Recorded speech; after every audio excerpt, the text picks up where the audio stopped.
भारत में कुछ दिनों से कोविड-19 के मामलों में तेजी देखी गई है। इसके साथ ही देश में नए वायरस H3N2 के बढ़ते मामलों ने लोगों की चिंता बढ़ा दी है।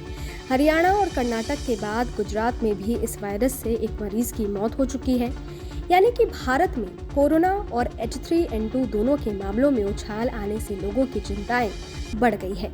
महाराष्ट्र में कोरोना के मामलों की संख्या एक दिन में ही दोगुनी हो गई और साथ ही 2 लोगों की मौत भी हुई। एक तरफ कोरोना और दूसरी तरफ H3N2 के बढ़ते मामलों के कारण स्वास्थ्य विभाग ने उचित सावधानी रखने की सलाह दी है। अब लोगों के मन में ये सवाल है कि दोनों वायरस के खतरों से कैसे खुद को दूर रखा जाए। इस पर डॉक्टर्स की क्या राय है, आपको ये बताते हैं। सबसे पहले आप H3N2 वायरस के बारे में जान लीजिए।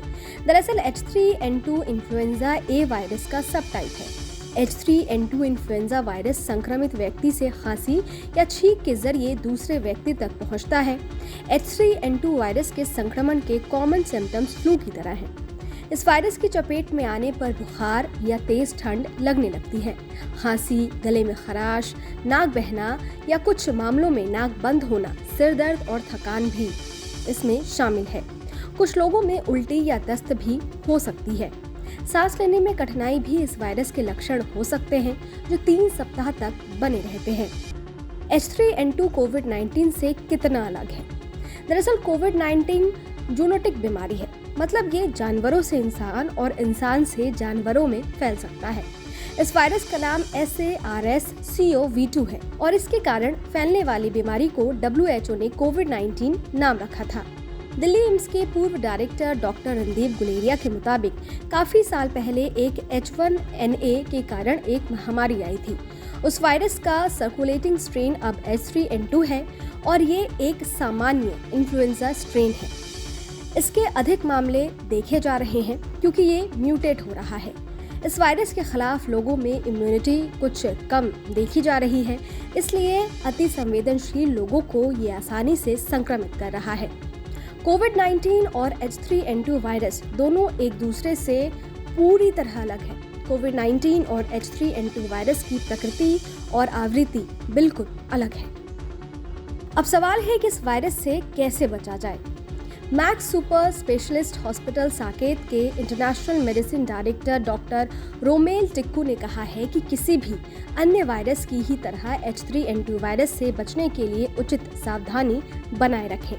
मास्क लगाएं, हाथ साफ रखें और संक्रमण से बचने के लिए चेहरे, आंखों को बार बार छूने से बचें।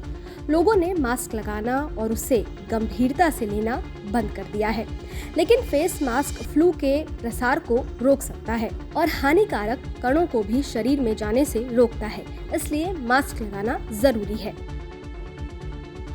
वहीं अपोलो हॉस्पिटल की MD डॉक्टर संगीता रेड्डी ने कुछ समय पहले कहा था कि भारत में कोविड वैक्सीनेशन अभियान और इफेक्टिव वैक्सीन को देखते हुए बढ़ते हुए मामलों से घबराने की जरूरत नहीं है।